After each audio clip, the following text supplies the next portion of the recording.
네, 안녕하세요. 재학생 교육기획평가단이 쏘아올린 대학 교육혁신 발표를 진행할 괴태교육혁신원 교육과정혁신센터 최민정입니다. 발표는 재기단의 도입 배경 그리고 개요, 재기단의 활동을 지원하는 추진 체계가 두 가지 있는데 그거 말씀드리고 맨 마지막으로 교육적 효과 설명드린 후에 발표를 마무리하도록 하겠습니다. 아침에 총장님께서 이제 말씀 주셨는데 한남대학교가 마이크로 디그리를 국내 최초로 도입하였다 이런 말씀을 주셨습니다. 한남대학교는 학생들이 좀 빠르게 변화하는 사회에 대응할 수 있도록 선제적으로 많은 제도를 도입해서 운영하고 있는데요. 실제 학생들이 체감하는 정도는 그만큼은 아닌 것 같습니다. 그렇다면 학생들은 어떻게 생각하고 있는가? 한남대학교는 뭔가는 많은데 그게 다 숨겨져 있다라고 생각하고 있습니다. 마치 보물찾기와 같이 보물을 찾은 학생들은 그 보물의 가치를 경험할 수 있는데 어떤 학생들은 그 보물을 찾지 못하고 졸업을 하게 되는 경우가 발생하고 있습니다. 학생들은 이렇게 좋은 제도가 있는데 왜 홍보를 안 하지? 이거 홍보하면 학교에 되게 좋을 텐데 라는 의견들을 주었는데요. 왜 그러면 우리는 이렇게 많은 제도들을 학생들한테 전달하고 있는데 홍보하고 있는데 학생들은 그런 부분들을 체감하지 못하는가? 저희는 그 원인을 단내림 효과라고 생각을 했는데요. 단내림 효과는 보시다시피 닻을 내릴 때 배하고 닷하고 연결된 그 범위 안에서만 배가 움직일 수 있는 것처럼 처음에 어떤 기준점이 되는 사건들이나 경험들이 있으면 그 이후의 행동들이 거기서 벗어나지 못한다는 부분들을 얘기하는 효과입니다. 그런데 저희가 공급자 차원에서 이제 닻을 내리다 보니까 학생들 기준에서 봤을 때는 그런 부분들을 체감하지 못하게 되는 현상들이 발생하고 있다고 생각이 들어서 그렇다면 우리는 재학생의 눈으로, 재학생의 프레임으로 학생들이 무엇을 원하는지를 파악할 필요가 있다라는 생각이 들어서 재학생 교육기획평가단을 도입하게 되었습니다. 재학생 교육기획평가단은 우리 학과 교육과정 개선 아이디어를 토대로 선발이 되고 이 학생들을 교육시킨 후에 활동을 진행하게 되는데요. 보통 이런 활동들을 하게 되면 학생들은 설문조사를 많이 활용하게 됩니다. 그런데 설문조사는 학생들의 경험을 좀 직접적으로 파악할 수 없다라는 단점들이 존재해서 학과 소속학과 학생들을 만나서 직접 심층 인터뷰를 진행하고 그 인터뷰 내용을 토대로 문제를 도출한 후에 그 문제에 대한 대안을 찾는 것까지가 우리 학생들의 역할입니다. 학생들이 열심히 찾은 그 대안들에 대해서 학교에 반영할 때 학생 입장에서도 생각을 하다 보니까 뭔가 행정적으로나 재정적으로 학교에 반영을 하기가 어려운 부분들이 생길 수가 있는데요. 그래서 중간 발표 단계를 넣어서 교육과정혁신센터나 혹은 괴태교육혁신원 그리고 교육과정 관련 부서에서 학생들이 주는 의견들 중에서 어떤 부분들이 학교에 지금 당장 반영하기가 어려운지 혹은 어떤 부분들을 더 세밀하게 봐야 하는지를 좀 함께 살펴보는 중간 발표 단계를 거쳐서 최종안들을 도출하게 되고 이 최종안이 학생들의 의견들로 결정이 되게 됩니다. 그런데 이제 이렇게 발표를 하고 정책을 교육 제도들을 도입하려고 하려면 아무래도 좀 여러 가지로 학생들의 의견만 전달하는 차원에서 반영되기가 어려운 부분들이 있는데요. 이들을 지원하는 두 개의 지원 체계가 있는데 하나는 정책연구고 하나는 교육혁신위의 활동입니다. 하나씩 좀 설명을 드려보자면 일단 재기당의 활동 결과에 대한 객관적인 자료 확보를 위해서 저희가 정책 연구를 진행하고 있는데요. 학생들, 재기단원 14명과 멘토 1명을 대상으로 심층 인터뷰를 진행합니다. 이 인터뷰는 전체 전사를 해서 그 내용들을 분석하게 되는데요. 분석 내용 중에서 한 가지를 좀 말씀드리면 다음을 준비할 수 있는 실무 중심의 교육과정을 원한다는 내용이었습니다. 이 내용들을 저희가 조금 학생들이 이러한 부분들을 원하니까 좀 변경해 주세요 라고 말씀드리기에는 너무 인원이 적지 않냐, 한남대학교 전체 학생의 의견을 대변하기에는 좀 적지 않냐라고 말씀을 주실 수가 있는데요.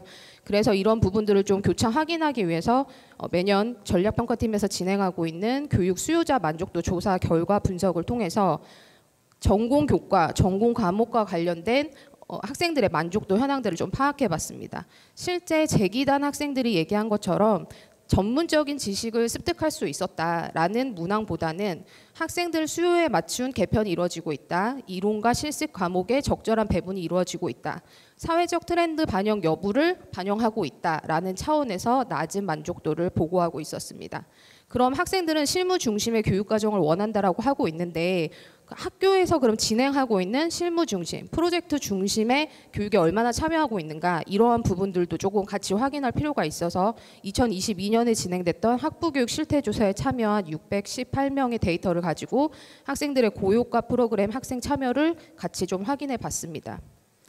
고효과 프로그램 지표를 사용한 이유는 지금 보시다시피 6번 지역사회 프로젝트, 7번 국제교류 프로그램, 8번 교수연구 프로젝트, 9번 산업현장 참여 프로그램, 10번 캡스톤 과목 포트폴리오 제작과 관련된 내용들이 포함되어 있어서 학생들이 원하는 실무 중심, 프로젝트 중심의 교육 현황을 파악할 수 있다고 생각이 되어서 고효과 프로그램 지표를 활용했습니다. 그래프 보시면 지점수로 변경했기 때문에 0점을 평균 점수로 보시면 되는데요. 맨 마지막 아래에 있는 첫 번째 참여 형태를 보시면 모든 지표에서 참여가 굉장히 낮은 아이들을 볼 수가 있습니다. 그런데 이 참여 저조형들은 전체 표본의 54.2%를 차지하고 있다는 점이 좀 되게 특이점이었고요. 두 번째는 반대로 모든 지표에서 다 높은 참여형을 보이고 있는 고참여형입니다. 이들은 10.5%가 해당하고 있었고 이 두 개 말고도 이제 다른 형태의 유형들을 보이고 있는데요. 저희가 좀 집중해서 본 부분들은 바로 참여 저조형입니다.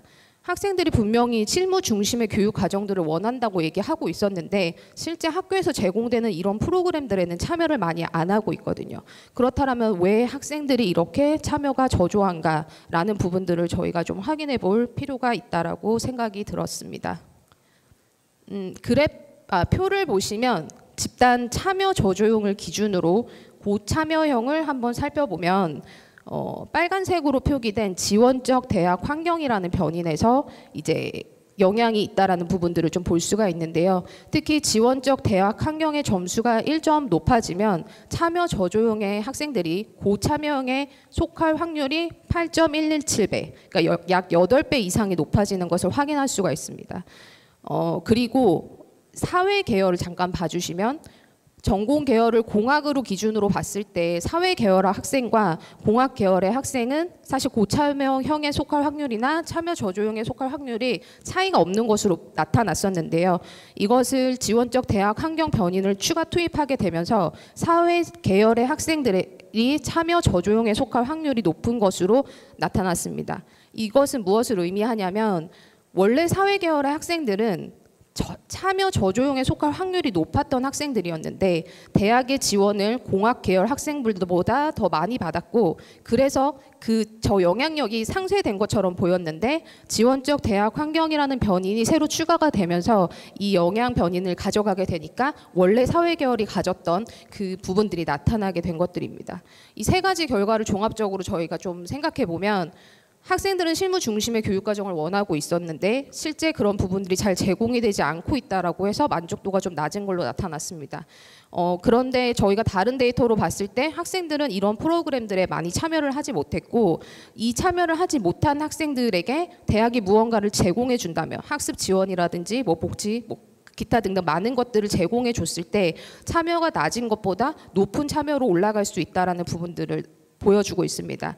그래서 저희는 이러한 결과를 토대로 학생들의 실무 중심의 교육 과정들로의 전환이 요구뿐만 아니라 실질적으로 저 고참여형에 속하게 하려면 대학이 이런 부분들을 지원해 줘야 한다라는 것들을 대학에 요청드릴 예정입니다. 재학생 교육기획평가단의 활동을 지원하는 또 다른 체계는 바로 교육혁신위원회입니다. 교육혁신위원회는 저희 학사부총장님께서 위원장님으로 계시고 그 정책 입안자 분들께서 계시는 위원회이기 때문에 어떤 교육혁신 관련 정책의 수립이라든가 이런 관련된 사항을 심의하는 기구인데요. 정책 연구 결과를 이제 보고하게 되면 교육혁신위에서 학생들의 어떤 안건들 그 부분들을 논의하고 심의해서 그게 통과가 되면 관련 부서에 협조 공문이 나가게 됩니다. 안건이 이렇게 통과가 됐으니 학생들에게 이런 부분들이 제공될 수 있도록 부서가 좀 협조를 해달라라는 차원으로 나가고 있는데요. 이렇게 협조 공문이 나가고 나서 끝나는 것들이 아니라 그 다음 혁신위가 열릴 때 나간 추진 협조된 안건들의 진행 상황들을 같이 확인하고 있습니다. 뭐 예를 들면 얼마만큼 진행이 됐는지, 진행이 안 된다면 왜 되고 있지 않은지, 진행이 된 것들은 어디까지 진행이 됐는지 이런 부분들을 확인하면서 학생들의 의견들이 누락되지 않고 모두 반영될 수 있도록 환류 체계를 갖는 것들을 좀 갖고 있습니다. 저희가 아까 말씀드린 이제 내용들은 4기 활동의 결과이기 때문에 다음 달에 열릴 교육혁신위에 보고 드릴 예정이고, 작년에 이제 저희가 진행했던 것들 중에서 뭐 예를 들면 융합교육과정의 확산의 노력이 필요하다라는 부분들로 안건이 통과가 되었고, 이런 부분들에 대해서 이제 각 부서에서는 뭐 찾아가는 박람회라든가 설명회 그리고 상담 부스 운영 등을 통해서 학생들이 융합교육 과정을 인지하고 이해할 수 있도록 하였다라는 부분들을 받은 결과가 있습니다.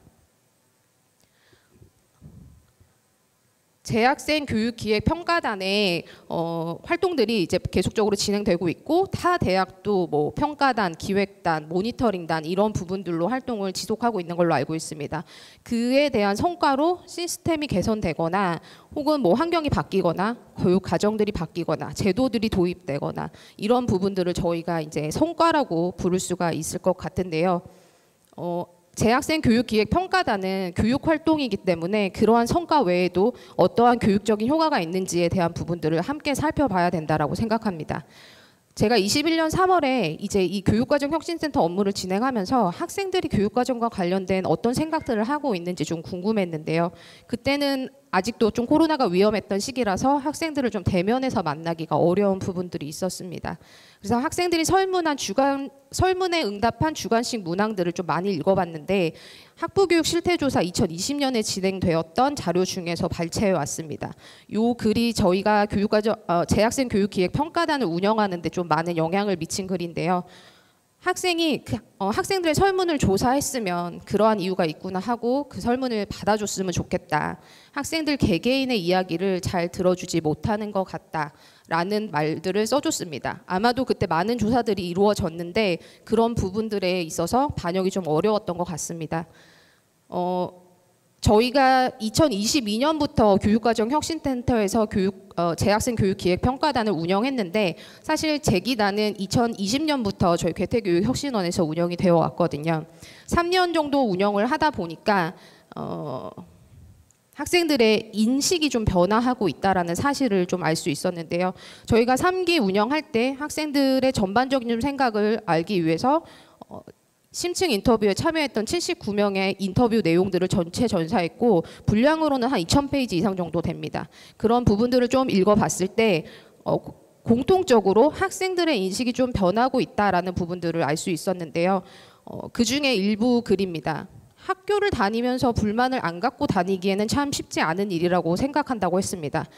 그런데 그 과정에서 어떤 학생들은 어쩔 수 없으니까 그냥 포기해, 그냥 다녀, 이렇게 좀 자포자기하는 학생들이 있는 반면 어떻게든 자기 목소리를 내려고 하는 사람들이 있다고 얘기했는데요. 근데 요 인터뷰에 참여한 학생은 전자에 가까운 학생이었다고 합니다. 근데 이런 인터뷰 활동들을 통해서 내가 그냥 마냥 무력하지만은 않구나, 별거 아닌 존재가 아니었구나 하는 생각이 들어서 좀 뜻깊은 시간이었다라는 의견을 줬는데요.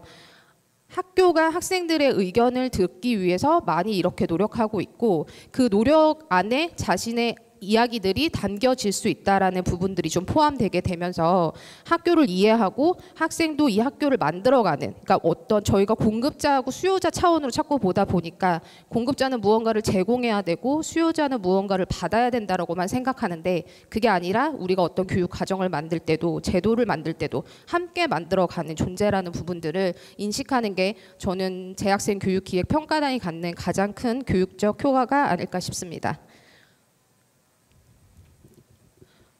저희가 7월 19일 날 재학생 교육기획평가단의 해단이 이루어졌습니다. 저희 해단식 날 학사부총장님께서 오셔서 학생들에게 이런 말씀을 주셨는데요. 문제가 곧 사명이다.